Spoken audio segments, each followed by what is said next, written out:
What's up, everybody? Jensen Cummings here. Thank you, as always, for tuning in. Today is Best Served Podcast 181. We're talking ReOpen restaurants with Christian Remde of Palate Films. Christian, thank you for being on. Thank you for having me. All right, Best Served Loud, the first Best Served Loud. Christian, I'm excited about this. Best Served Loud is a channel where we're going to be talking to storytellers, media, people that are out there amplifying, getting loud about the things that matter, the stories and the humans that matter. So Best Served Loud, and we're excited about that. We're excited about having Christian on the show. So yes, Best Served Loud. There you go, Sophie. She is on it. All right. Christian, you are the owner of Palate Films based in Austin, Texas. Tell us, Palate Films, what is Palate Films all about? Why do you do what you do as a filmmaker? Well, you know, I've always said if I hadn't gone into filmmaking, I would have gone to culinary school. I've always been a big fan of just that world, restaurants and eating, and I've always loved chefs, and so when it came time to sort of pick a niche for my business, food just seemed like a really kind of obvious choice. When I started the business, food media was sort of this rising idea. It wasn't just the Food Network and stuff like that anymore. Like, there were a lot of smaller companies starting to do it, and I really wanted to get in on that. And so for me, it was really just sort of a natural fit, and food and travel have really kind of merged together over the last 5 or 6 years. And so travel became a big part of what we do as well. But yeah, food and travel those are the two big niches that we do at Palate Films. And yeah, it's been incredible.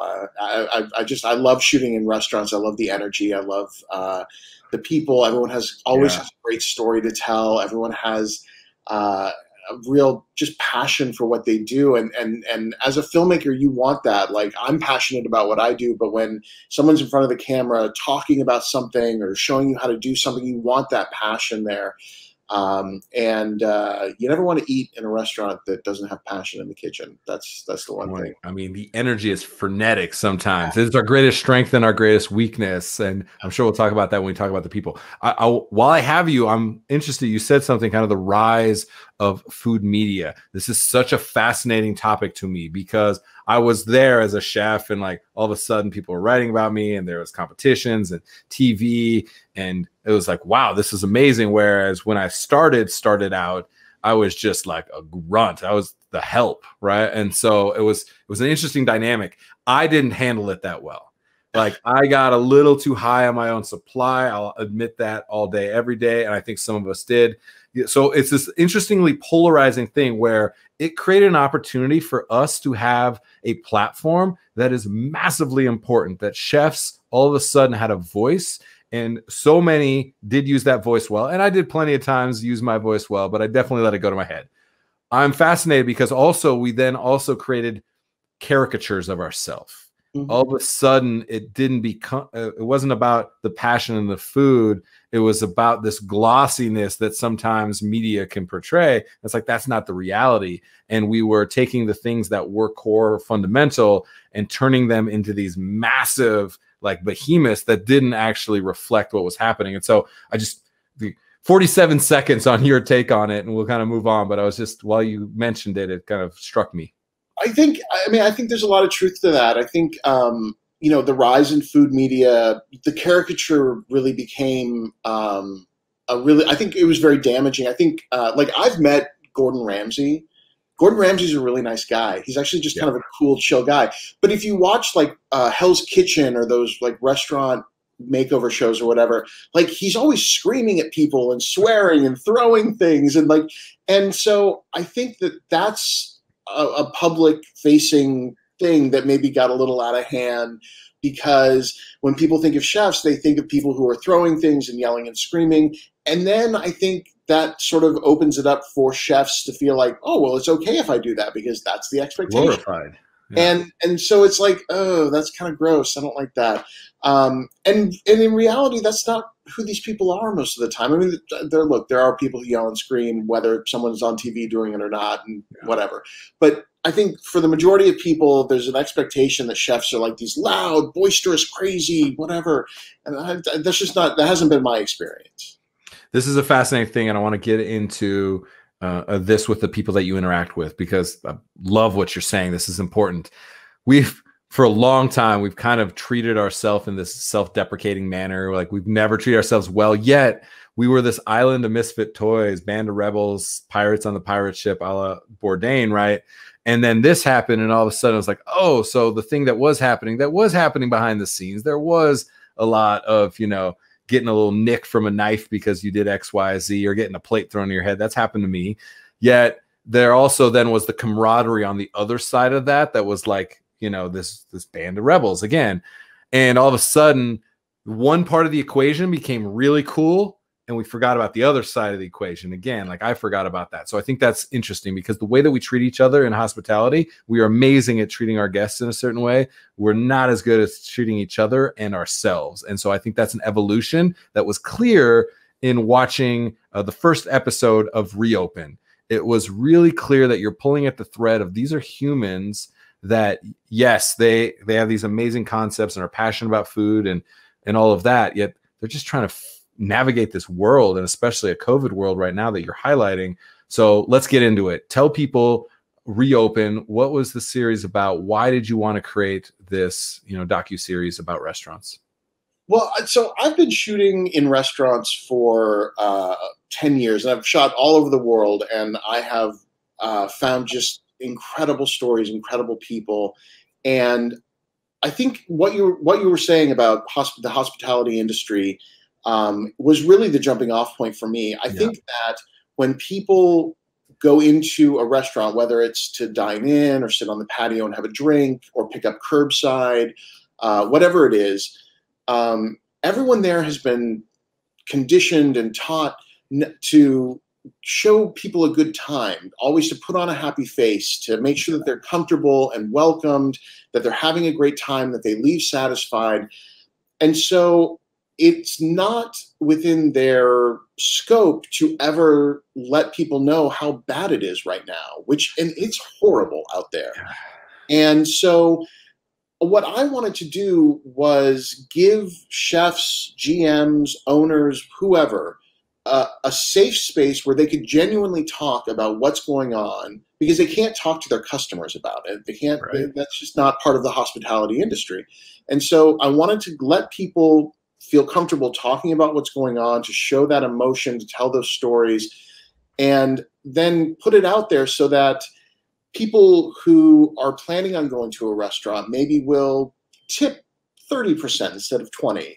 Or maybe if they can do it, they'll order in curbside one extra night this week, or maybe they'll, go to the website and buy a couple $100 worth of gift cards just to inject a little money into their coffers right now.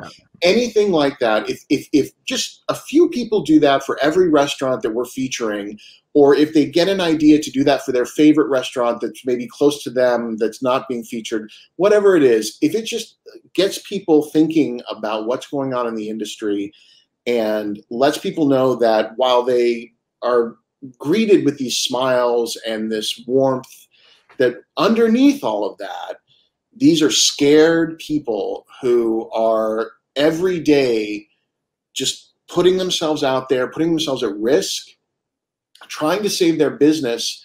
And some of them are really, really close to failing. And some of them have already failed. And that's just heartbreaking. So, I mean, Sophie threw up, put on a happy face. That's such a powerful statement that you're making, because how do we hold the contradiction where we can be struggling, yet the opportunity to cook, the opportunity to be of service, to interact with a guest can be therapy. It absolutely can. So the contradiction of like, yes, I'm putting on this happy face because it's part of my uniform, and we joke about stuff like that all the time. And at the same time, it is like, you don't want to be a buzzkill. Like, you don't want to be that in a restaurant. It's your job to put on the happy face. And you can still do that and be struggling a little bit. Like, that's such a contradiction. I mean, clearly you see that playing out. you wanted to create a safe space, as you mentioned, for that. Do you feel like that message is getting across, that people are struggling, yet when you come here, we can still have a good time together? Are we able to hold that contradiction? I hope so. I do think that that's possible. I think that it's up to the customers to acknowledge that in some way when they go to a restaurant. I think that that would go it would go a long way to helping the people who are serving them or cooking for them or whatever, or seating them, or even just bringing out the food to your car. It would just sort of help them feel like they're being seen in a way, that what's going on around them is being acknowledged, because I feel like so often those aspects, I mean, there's so many aspects of the hospitality industry that are kind of glossed over with addiction or assault, or just, I mean, there's so much that you really don't talk about because it's the hospitality industry and you have to put on a happy face. And this is what's sort of, I think, front of mind for everybody in the industry right now, because you don't know if you've got a job tomorrow. You don't know if your restaurant's going to be open tomorrow. It's, you know, from owners all the way down to, you know, the back of house, like the dishwashers, whatever. Nobody has any sort of game plan right now, because you just have no idea what's going to happen. So powerful. Like, let's just get right into talking about some people. Yeah. ReOpen, the series.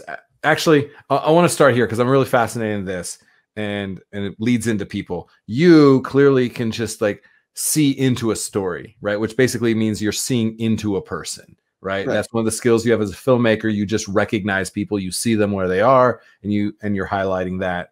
Unless you're in reality TV, then you're manipulating that. But anyway, so for you, how are you deciding, you know, who makes the cut, so to speak? What are the stories that are compelling you? What are when somebody mentions this scenario or that person or this, you say, that's it. That is what's going to compel people to give a shit about what's happening to this industry. Well, so this is all being done just, you know, production kind of shut down overall, just worldwide. And so I just started doing these on my own. So it's really just been a thing of like, I just picked up a camera and like called people that I knew. I was like, hey, can I come shoot with you? And I can't bring a crew because I don't want to bring a bunch of people into a space that already has a bunch of people right now. So it's just me and it's just my camera, and I'm just sort of following people around and seeing what's there. But the one thing I said from the beginning was that if any of the episodes started feeling similar, I was going to stop, because I don't want to keep telling the same story over and over again. There has to be there has to be difference, and everybody's story and everybody's journey throughout this is different, and so there's that. But I've been really lucky in that I've been able to find people who are coming. Right now, I've shot 7. Okay. 6 of them are finished. I'm editing the last one right now, and I honestly thought I was kind of done. But since they've started coming out, more people are getting in touch with me, and these are people who have really amazing stories. Really, just, you know, some of them are super positive. There are people who are kind of thriving during this, and that's fantastic. And then there are people who are struggling, just hanging on by the skin of their teeth, and those are important stories too. And so I don't know, like I was talking to my wife about this. I was like, I don't really know when this finishes. Maybe it doesn't, you know, maybe this doesn't end for a long time. And maybe it goes from one every week to one every month or every couple of weeks or something like that. However quickly I can make them. But like I got, so just as an example, I got a call from a company, in San Francisco it's a restaurant called Mazzeria, and it's owned by a deaf couple and they only employ deaf people in their restaurant. And they're opening a new store in Washington, D.C. at the end of the month. And they asked me if I wanted to come and do an episode about that. And I hadn't shot with anyone who was opening a new store in the middle of all of this. And so I'm going to go to DC in a couple of weeks and shoot with them and do that. And so like, it's just been, and that's a wildly different story from everybody else's, just in so many ways. And so I'm kind of getting all of these pings from people, and they're telling me their stories, and every single time I'm like, oh, that's a good story. This is something that people need to hear. So this may just be something I do for a while. What I love about this is there are just so many amazing stories. It's literally why we're on episode 181 since March 18th. Like, we have been on every single day, 2 a days. Today is 3. I can't even keep track, right? And so because we just take in as many people as possible, and like, this is just a good opportunity. I just want to throw Eric's name up here, who is on the show. Amazing individual who was recommended to us by Patrick from the Lone Star Plate podcast, who then Eric said, you got to check out Christian's documentary. I checked that out. I was like, Eric, you got to introduce me to Christian. It's just good people connecting good people every time. And there's so many good stories where it's like, we just have to be on every day. I don't know what else to do, because I can't. I'm compelled to have those stories. And I can tell that you're compelled to share those stories. And so let's talk about some specific people. Let's start with Eric, whose episode is up now. Eric Silverstein from the Peach Tortilla in Austin, amazing, where they have 4 units now, different. They're at the airport and a couple locations. They're on fire, and smart operator. So somebody like Eric, what's it like? What are you looking for? What's the story? What's the nugget from somebody like Eric Silverstein?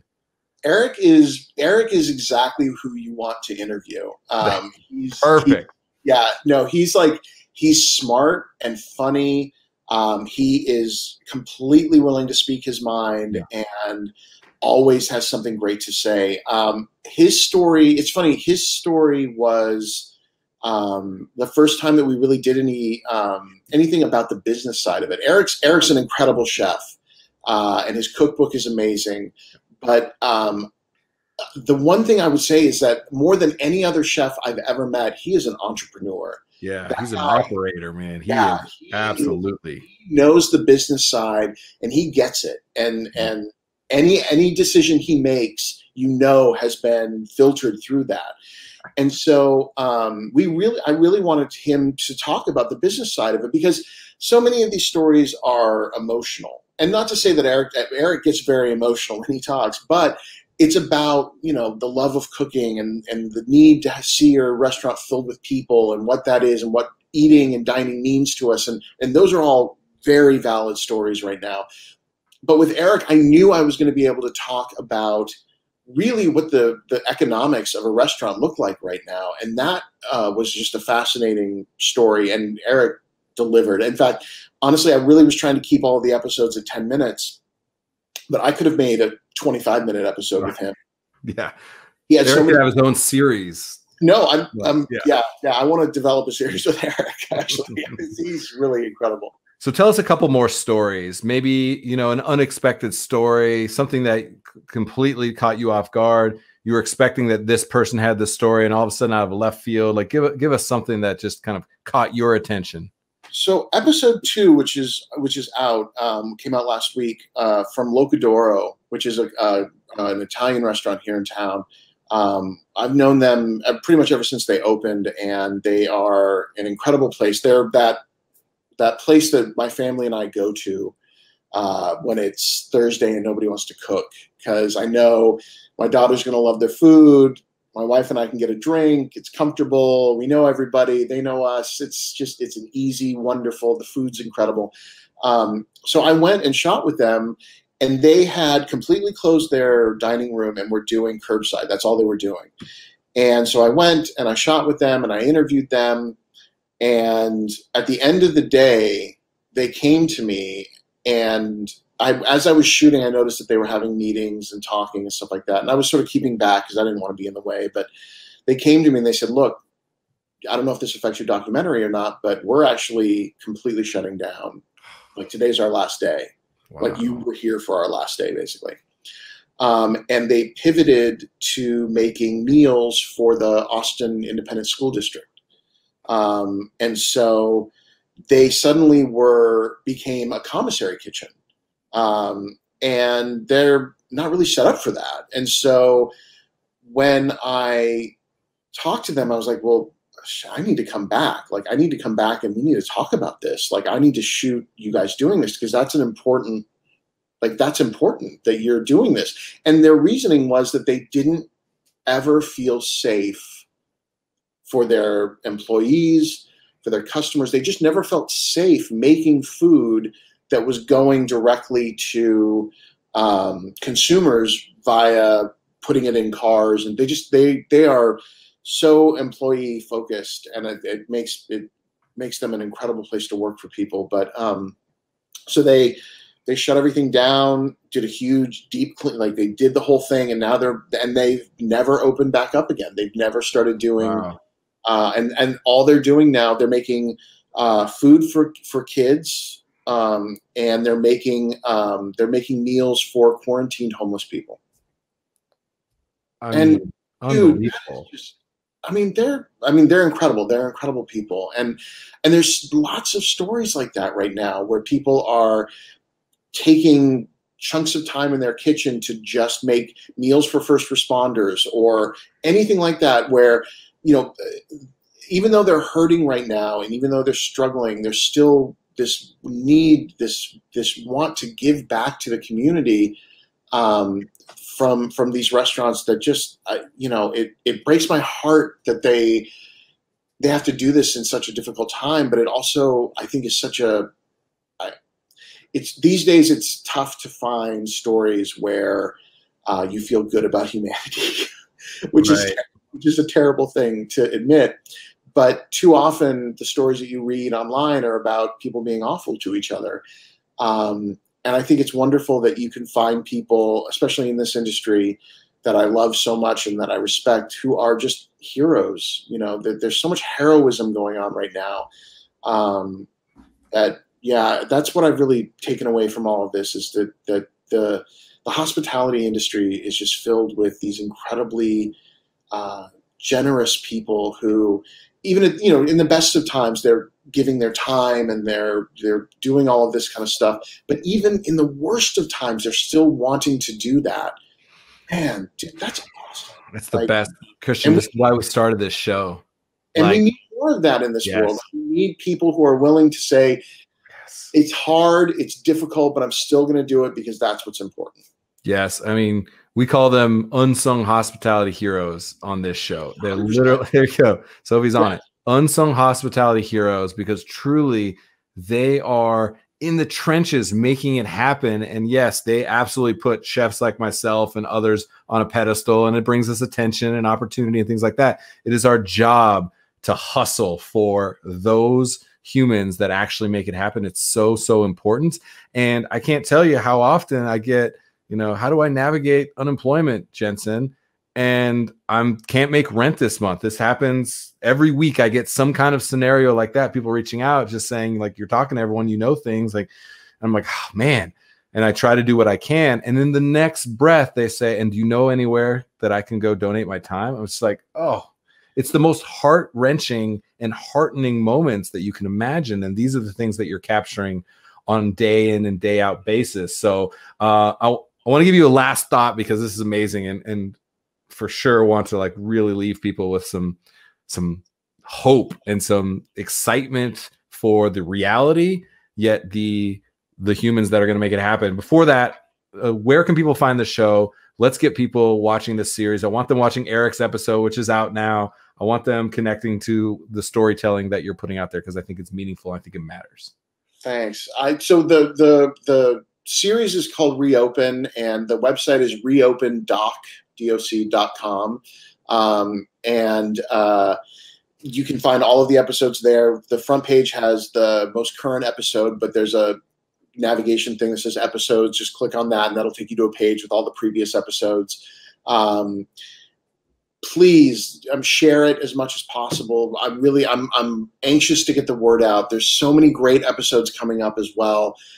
So many of these unsung hospitality heroes, which I love, are. You feel free to use that hashtag when you're posting about that. Oh, no. It's already being used. But the next episode coming out is about a restaurant called Suerte here in town, which their story is I mean, talk about people who do go above and beyond for their staff. This is just exactly that story, and it's incredible.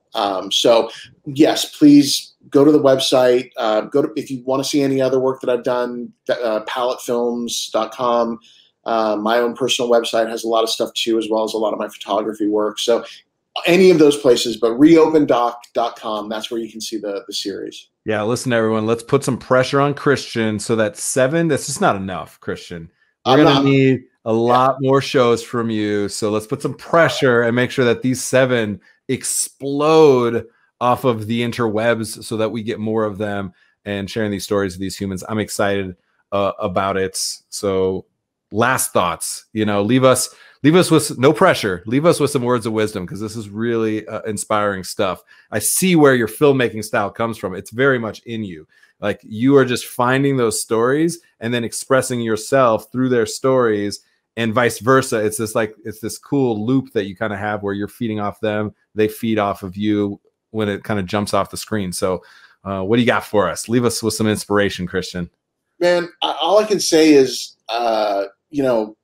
food was always my passion, and I found a way to fold it into what I do. And I every day feel lucky about that. And I would say, just generally, like, find something you love and make it work with what you can do. Like, because that's the best life you can lead, for sure.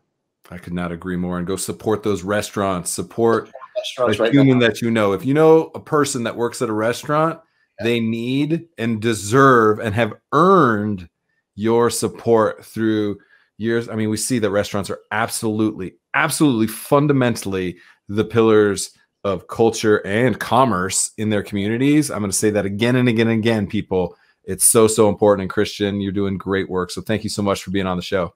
My pleasure. Thanks for having me. All right, Christian, we're going to let you go. I'm going to wrap with the audience real quick. I appreciate you being on. Thank you so much, and have a great day. Cheers. Thanks. All right, Christian Remde, Palate Films. Definitely check out their work as a whole. ReOpen restaurants, really focused down in Austin. I even like that he's like, it's just me, and he's shot all over the world. It's going back to like my first film where nobody knew who I was, and I'm just going in and shooting. I think it's raw and real. Yet it's interesting because they feel pretty polished still. You can tell that there's a lot of thought that goes into the storytelling method that he has through the way that he shoots and the way that he interviews and the kind of conversations that you pull out of it. So great job there. Check that out. And yeah, ReOpen. What an apt title as well for his series. So yeah, Best Served Podcast 181. ReOpen Restaurants, Christian Remde, Palate Films. Like I said, check it out. Make sure that you are supporting whatever restaurant is down the street from you, whatever person you know that works at a restaurant. They absolutely need your support. And Best Served Loud, here we go. New channel. Excited about that as we connect with more and more storytellers, filmmakers, media professionals, authors, the whole gamut of people that are out there amplifying the good works that are happening. And I think there's some great things that are going to come from this channel, absolutely, as we look at people who are deep diving into the stories of the humans in hospitality. Those, throw it up one more time, unsung hospitality heroes. They are who truly matter. That's it. Appreciate you as always for watching, for tuning in. Cheers.